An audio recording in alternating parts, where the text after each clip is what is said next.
기도하심으로 피우다 시작하겠습니다. 하나님 감사합니다. 오늘도 말씀 앞에 우리를 불러주시고 주의 말씀을 묵상하게 하시니 감사합니다. 오늘 말씀을 통하여서 그 꿀송이보다 더 단 그 지혜로 우리 삶을 채우게 하시고 지혜로 우리의 집을 짓게 하시고 명철로 든든하게 서가는 우리의 삶이 되게 하여 주시옵소서. 감사합니다. 예수님의 이름으로 기도드립니다. 아멘. 오늘 저희 함께 살펴볼 말씀은 잠언 24장 1절에서 22절까지 말씀입니다. 너는 악인의 형통함을 부러워하지 말며 그와 함께 있으려고 하지도 말지어다. 그들의 마음은 강포를 품고 그들의 입술은 재앙을 말함이니라. 집은 지혜로 말미암아 건축되고 명철로 말미암아 견고하게 되며 또 방들은 지식으로 말미암아 각종 귀하고 아름다운 보배로 채우게 되느니라. 지혜 있는 자는 강하고 지식 있는 자는 힘을 더하나니 너는 전략으로 싸우라. 승리는 지략이 많음에 있느니라. 지혜는 너무 높아서 미련한 자가 미치지 못할 것이므로 그는 성문에서 입을 열지 못하느니라. 악행하기를 꾀하는 자를 일컬어 사악한 자라 하느니라.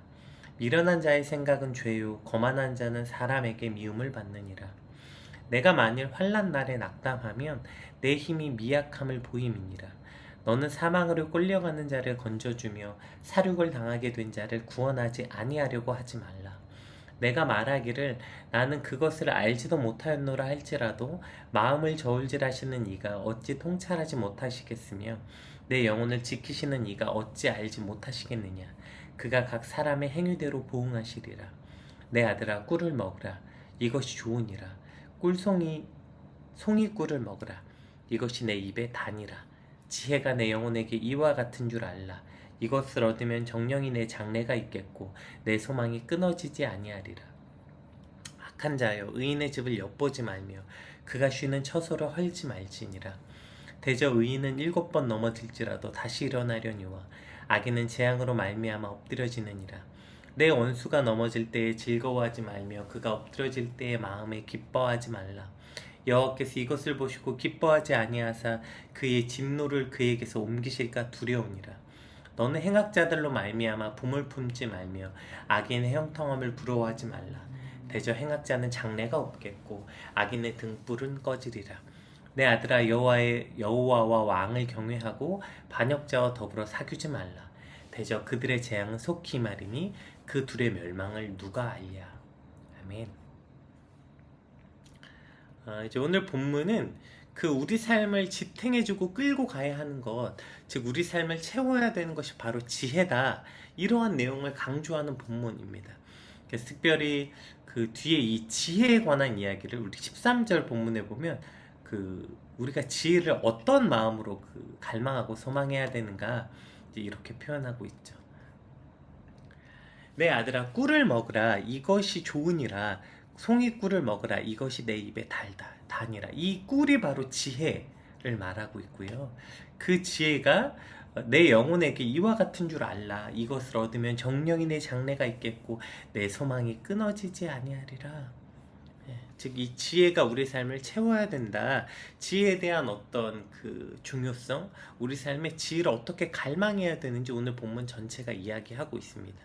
특별히 우리 1절, 2절 보면 어제 본문 말씀과 거의 같은 내용이거든요. 오늘 이게 1절, 2절에도 나오고 또 그 19절에서부터 22절에도 반복적으로 나오는데요. 먼저 우리 1절, 2절 한번 읽어볼게요. 너는 악인의 형통함을 부러워하지 말며 그와 함께 있으려고도 하지 말지어다. 이거 어제 악인의 형통을 부러워하는 것, 어제 또 그들과 함께 사귀지 말라. 거의 같은 지금 교훈이죠. 그들의 마음은 강포를 품고 그들의 입술은 재앙을 말함이니라. 또 오늘 본문에 19절도 마찬가지죠. 너는 행악자들로 말미암아 붐을 품지 말고 악인의 형통을 부러워하지 말라. 또 이렇게 말하고 있고요. 대저 행악자들은 장래가 없겠고 악인의 등불은 꺼지리라. 내 아들아 여호와와 왕을 경외하고 반역자들과 더불어 사귀지 말라. 또 그들과 사귀지 말라고 말하고 대저 그들의 재앙은 속히 말이니 그 둘의 멸망을 누가 알랴. 사실 이 본문은 이제 어제 죄인 악인을 부러워하는 것, 그들과 함께 사귀는 것, 이것에 대해서 또 반복적인 교훈을 주고 있습니다. 그런데 이제 어제 본문과 조금 다른 것은 이 1, 2절 말씀의 그 방향성이 조금 다른데요. 왜냐하면 1, 2절엔 그 악인을 부러워하는 그 어리석은 삶과 3, 4절에서 그 지혜로운 자들의 삶의 방식을 대조하면서 보여주고 있어요. 그러니까 우리 그 악인의 형통을 부러워하지 않는 것을 이제 어제 충분히 우리가 나누었으니까 오늘 이 3, 4절에 그와 반대되는 삶의 모습, 그 지혜를 추구하는 삶이 무엇인지 우리 3, 4절 말씀 한번 읽어볼게요.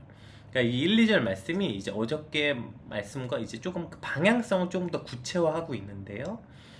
집은 지혜로 말미암아 건축되고 명철로 말미암아 견고하게 되며 또 방들은 지식으로 말미암아 각종 귀하고 아름다운 보배로 채우게 되느니라. 이렇게 기록하고 있어요. 그러니까 집은 지혜로 건축되는 거고 명철로 견고하게 된다는 거예요. 이거 세번역으로 보면 조금 더 의미가 명확한데요. 우리 세번역 말씀을 한번 살펴볼게요.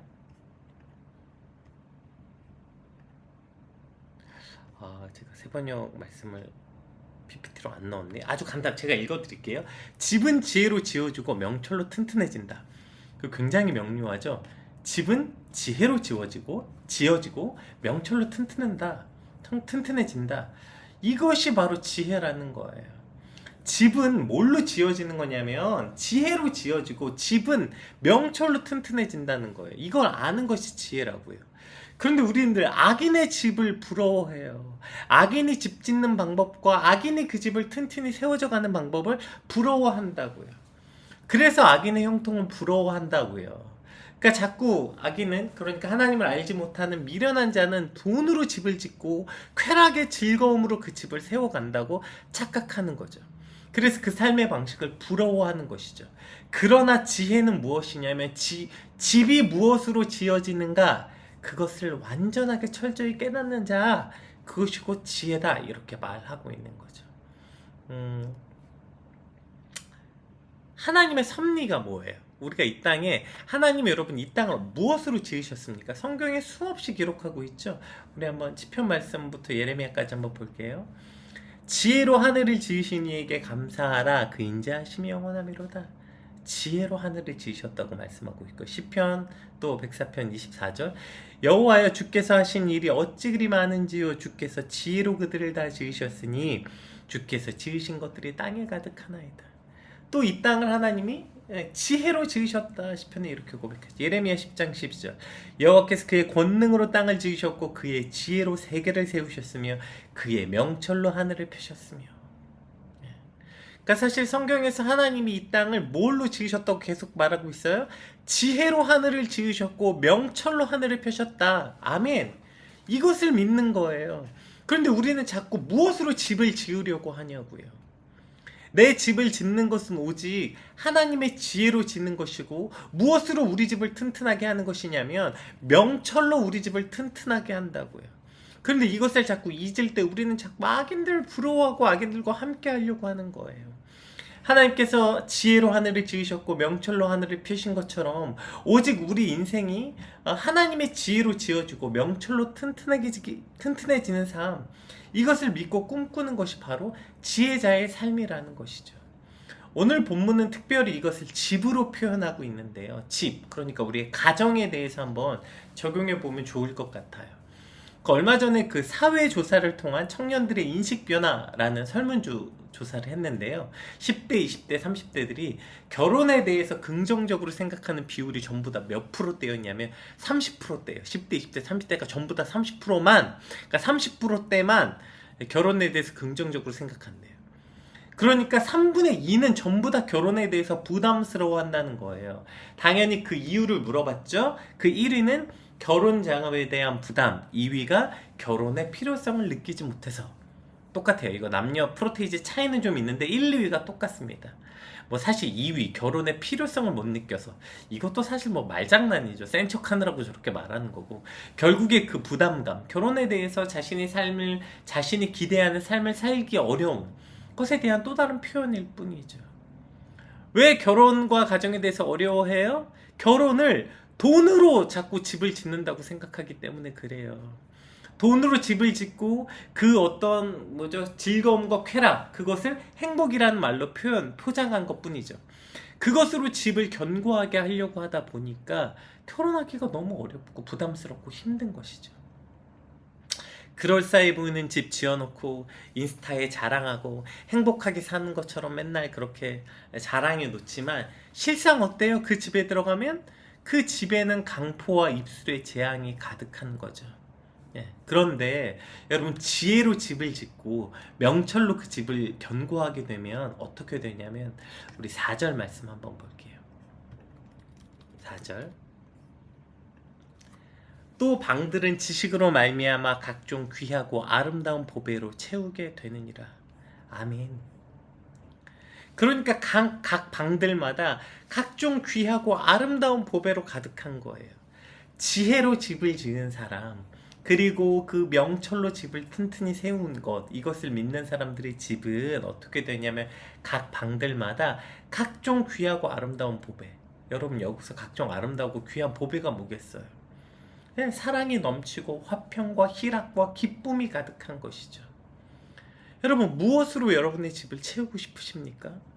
어떤 집에서 살면 어때요?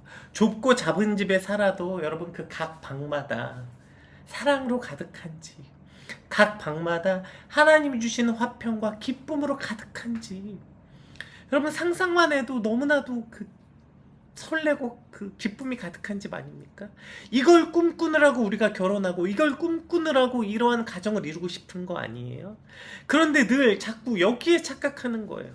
어마어마한 집에 살고 막 아름답고 막 화려하고 막 평수가 넓고 막 그런 집에 살아도 결국 그 집 각 방마다 강포가 가득하고 입술에 재앙이 가득한 집에 살게 된다면 여러분, 그 집이 너무나도 끔찍한 집이 되는 거 아니에요?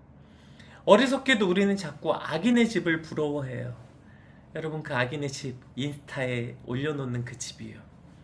그런데 그 각 방마다 재앙이 가득한 거죠. 그런데 지혜로 집을 짓고요,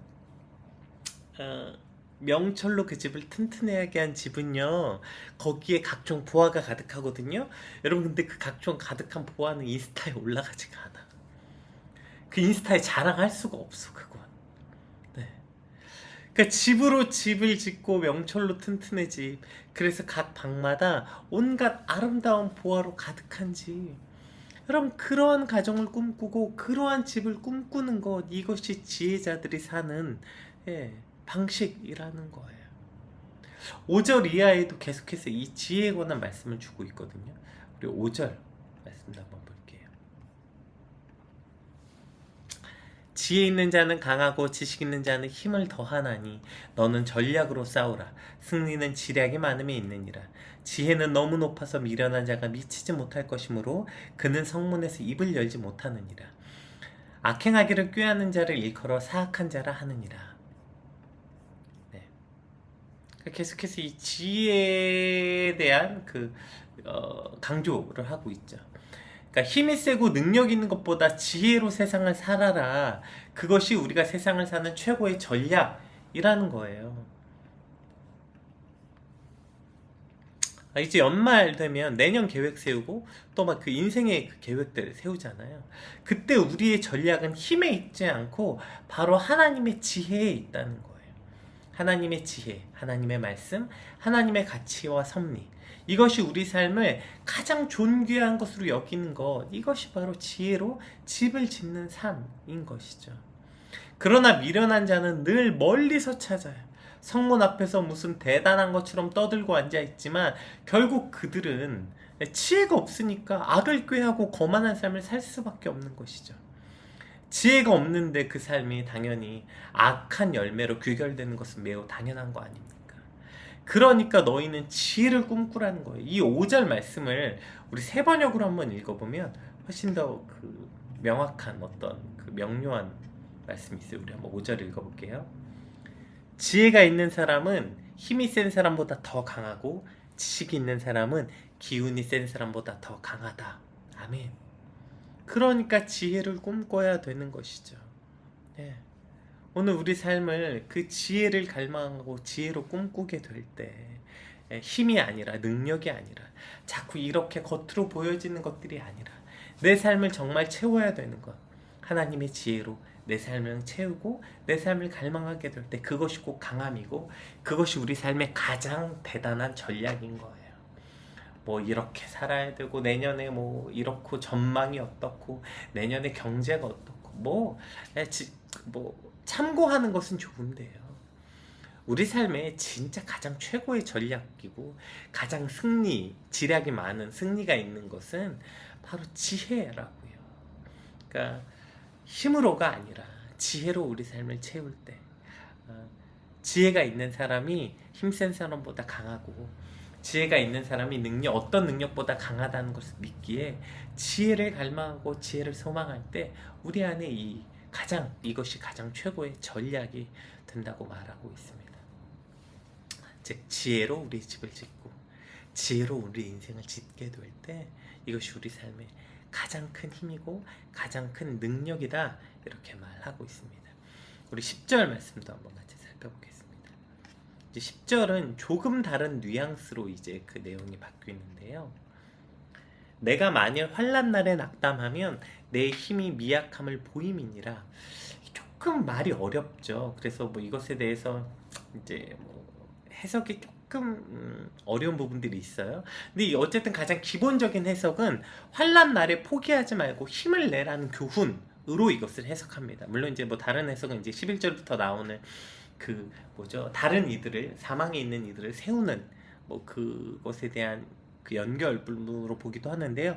대부분 어쨌든 환난 날에 낙담하지 않고 힘을 내라고 지금 이 말씀을 이제 주어지는 거죠. 환난 날. 그러니까 고난과 고통 앞에 힘을 내는 것, 이것이 바로 지혜로 집을 지은 이들의 삶의 모습이라는 거예요. 오늘 본문 그 16절에도 그 비슷한 내용이 나오죠. 우리 16절도 한번 읽어볼까요? 대저 의인은 7번 넘어질지라도 다시 일어나려니와 악인은 재앙으로 말미암아 엎드려지느니라. 네, 그러니까 비슷한 말씀이죠. 그러니까 우리 삶에 이런 생각을 하게 되는 것 같아요.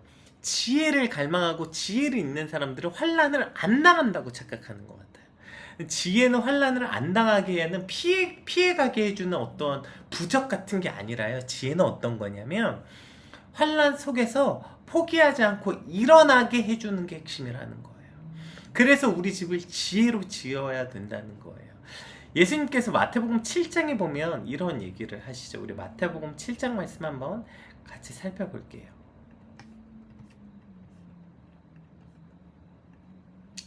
그러므로 누구든지 나의 이 말을 듣고 행하는 자는 그 집을 반석 위에 지은 지혜로운 사람과 같으니 비가 내리고 창수가 나고 바람이 불어 그 집에 부딪히되 무너지지 아니하나니 이는 주추를 반석 위에 놓은 까닭이요 나의 이 말을 듣고 행하지 아니하는 자는 그 집을 모래 위에 지은 어리석은 사람과 같으니 비가 내리고 창수가 나고 바람이 불어 그 집에 부딪히매 무너져 그 무너짐이 심하니라.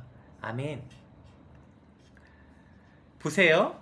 그 반석 위에 지은 집, 그러니까 지혜로운 사람, 그 지혜로 집을 짓는 사람이 반석 위에 지은 집 같고요. 그리고 모래 위에 집을 지은 어리석은 사람이 있는데 두 집 다 똑같이 비가 내리고 창수가 나고 바람이 부는 거예요. 지혜로운 사람의 집은 비가 안 나고 창수가 안 나고 바람이 안 부는 게 아니라 똑같이 지혜로운 사람 집, 어리석은 사람 집 모든 집 위에 똑같이 비가 내리고 창수가 나고 바람이 부는 거예요. 그런데 뭐가 달라요? 지혜로 집을 지으면 반석 위에 놓은 집이라서 무너지지 않고 버티고 견디는 거예요. 그런데 그럴싸해 보여요. 인스타에 막 올리고 아름다운 집처럼 보여. 그런데 비가 내리고 창수가 나고 바람이 불면 그 집이 무너지는 거예요. 왜요? 그 삶의 기초가, 그 반석이 바로 지혜이냐? 이것이 핵심이라고요. 그 지혜가 뭐예요? 예수 그리스도. 지혜가 되신 그 예수 그리스도가 우리 삶의 반석, 기초가 되는 사람들은 무너지지 않는 거예요. 그런데 그 어리석은 자들의 삶, 세상의 능력과 힘과 화려함과 돈과 거기에 기초해서 집을 지으면 그 집은 모래 위에 집을 지은 것과 같은 어리석은 사람이라서 그 안에 바람이 불고 창수가 나면, 비가 내리면 그냥 무너져 버리는 것이라고 오늘 말씀해주고 있는 것입니다. 따라서 지혜 위에 반석을 지은, 지혜 위에 집을 지은 자들은 그 환난 날에 넘어지지 않고 환난 날에 다시 힘을 내서 나아갈 수 있게 되는 것입니다. 여러분, 내 삶의 지혜는, 내 삶의 기초가 여러분 힘과 능력이 아니야. 심지어 뭐도 아니냐면 나도 아니야. 나 힘이 사라지고 능력이 사라지고 심지어 자기 자신도. 제가 절망에 관해서 얘기할 때 제가 전번에도 한번 설명했는데, 언제 진짜 절망하냐면 뭐 환경이 바뀌고 환경이 절망스러워질 때도 우리가 무너지는데, 언제 진짜 절망하냐면 나 자신이 무너질 때. 심지어 나 자신마저도 나는 정말 안 되는구나, 이렇게 나 자신마저 스스로 버리게 될 때 우리 삶이 완전히 절망되는 거 아니에요? 그럼 그런데 심지어 자기 자신마저도 완전히 무너져 내릴 때조차 우리가 완전히 무너지지 않는 건 내 삶의 기초가 바로 내가 아니라 반석이신 그리스도, 지혜이신 그리스도가 내 삶의 반석이 될 때 우리는 무너지지 않는 거예요. 무너져도 다시 일어설 수 있게 되는 거예요.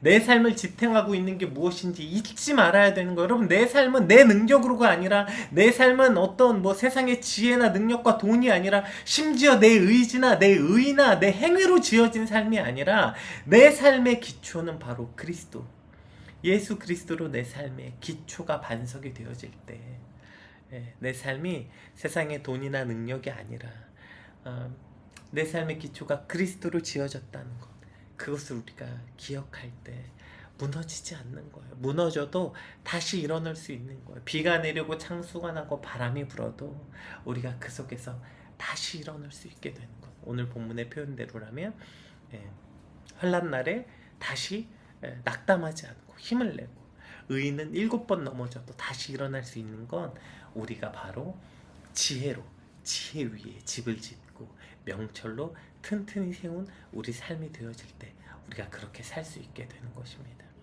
우리 삶에 반석이신 지혜로 집을 지어서 반석 위에 집 같은 집으로 그렇게 우리 인생을, 우리 가정을 살아가는 저와 여러분 되시길 주님으로 축복합니다. 그렇게 우리가 환난 속에서 완전히 무너지지 않는 것, 그리스도로 기초해서 다시 일어섬을 경험한 사람들은 어떻게 되냐면, 우리 11절 12절 말씀 한번 같이 읽어볼게요. 여기까지만 한번 살펴볼게요. 11절 12절 보세요. 너는 사망으로 끌려가는 자를 건져주며 사륙당하게 된 자를 구원하지 아니하려고 하지 말라. 내가 말하기를 나는 그것을 알지 못하였노라 할지라도 마음을 저울질하시는 이가 어찌 통찰하지 못하시겠으며 내 영혼을 지키시는 이가 어찌 알지 못하시겠느냐. 그가 각 사람의 행위대로 보응하시리라. 아멘. 그러니까 내 삶이 그렇게 완전히 절망 가운데서도 다시 일어섬을 얻은 이들은 어떻게 되냐면, 사망으로 끌려가는 자를 모르는 척하지 말라는 거예요. 사망으로 끌려가는 자가 뭐예요? 살아갈 힘과 이유를 모두 상실해서 죽음으로, 코너로 내몰리는 이들, 완전히 절망하고 고통받는 이들을 내버려 두지 말라는 거죠.